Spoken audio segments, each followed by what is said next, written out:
we are at IIT Hyderabad lab, and this particular machine is Raman Spectrometer, and today is 27th of February, and on on this date only, 27th February, Raman has announced his discovery of Raman scattering to a press conference, which was published on next day newspapers, and that is how the National Science Day is celebrated.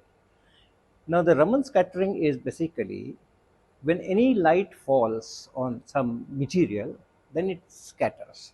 That is why our sky is blue, and at the sunrise, sun is reddish and all that. So, this is a very natural phenomena of scattering.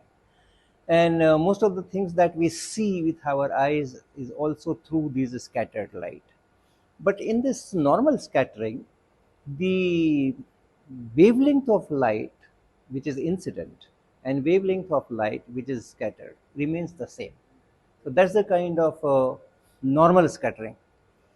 Now, in the Raman's experiment, what she discovered that in certain kind of liquids, if this light is incident and you study the scattered light, then the scattered light has a different wavelengths, and so it was a kind of a different scattering, totally different, not known at that time that this kind of scattering is also there.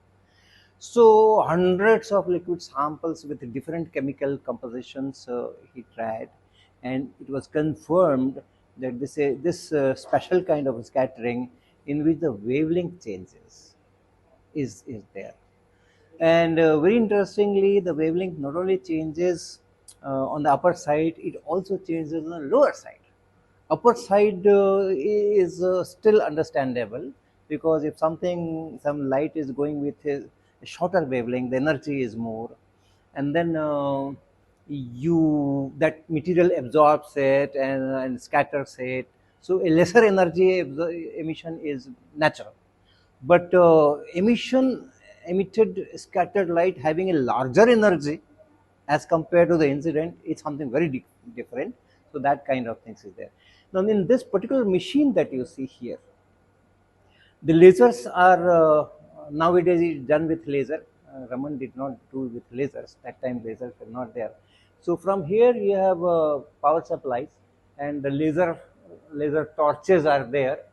You can put many torches of different wavelengths.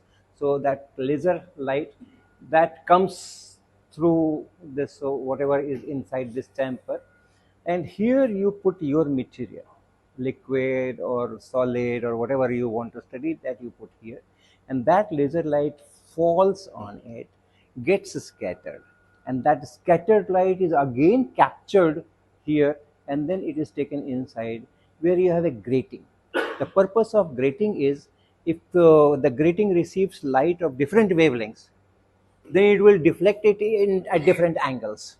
So you exactly know it. There is no mixing after this grating. So you exactly know what kind of wavelengths you are receiving in the scattered light, and then this all information, which is detectors are there.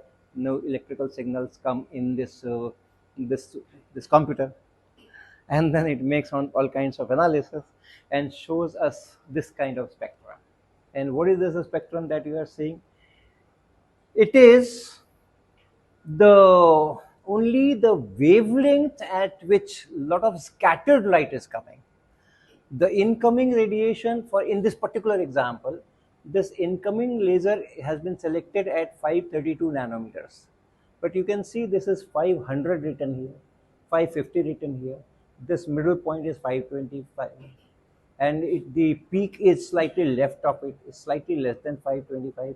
And here you can read, actually this is 522.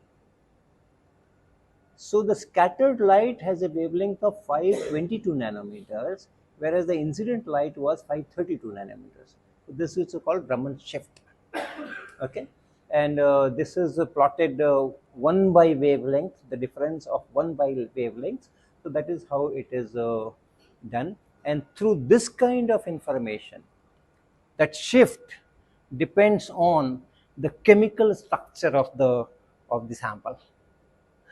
All right. So through this shift, you are peeping inside that chemical, and you know all kinds of molecular structure information hidden there, which can be revealed by this kind of a spectrum.